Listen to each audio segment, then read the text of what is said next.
This week we are reviewing Hotline Miami 2 because in Miami things get really hot. Let's watch our review. Hotline Miami was a deranged, ultra-violent head rush with a killer soundtrack that culminated into it being one of the most recognized indie games when it was released in 2012. Now the duo of Jonathan Soderstrom and Dennis Wedden, also known as Denneton Games, are going to take you back to the gritty, violent, neon-soaked Miami, and trust us when we tell you, you're in for one hell of a ride.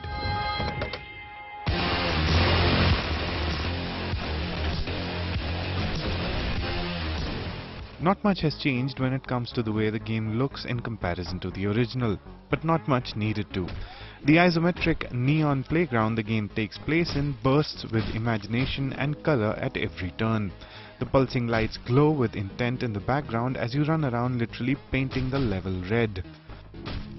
The original game's soundtrack featured a prominent assortment of electronic music from artists as wide-ranging as Sun Ra to Moon. It was a perfect supplement to the carnage unfolding on screen. The soundtrack in Hotline Miami 2 has been expanded greatly over the original, featuring new artists, several of the old, and an awesome list of songs that act as your personal playlist to aid your killing spree.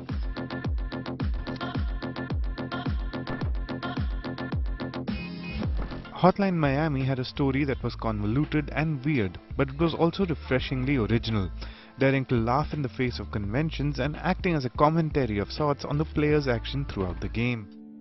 The story in Hotline Miami 2 takes place before and after the events of the original and features a whole cast of abnormal characters that will keep you entertained throughout.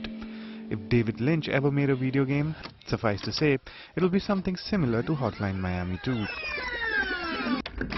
Combined with the music and the visuals, the gameplay becomes a weird trance of both careful planning and reckless abandon. Each flow in the game needs to be cleared to progress to the next, and each of the 9 playable characters have unique buffs and abilities.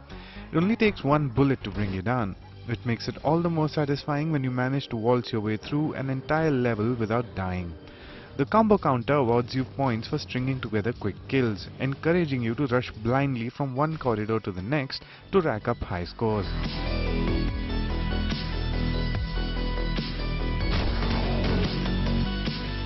There's something unique about Hotline Miami, something you don't see in many games. It's a hyperkinetic love letter to the 80s era of slasher films.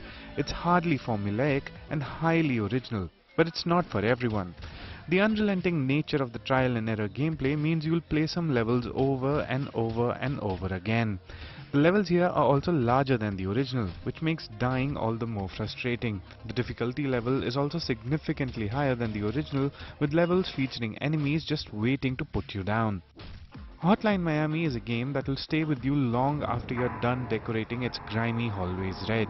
It also features one of the best soundtracks that you will hear in any game, period.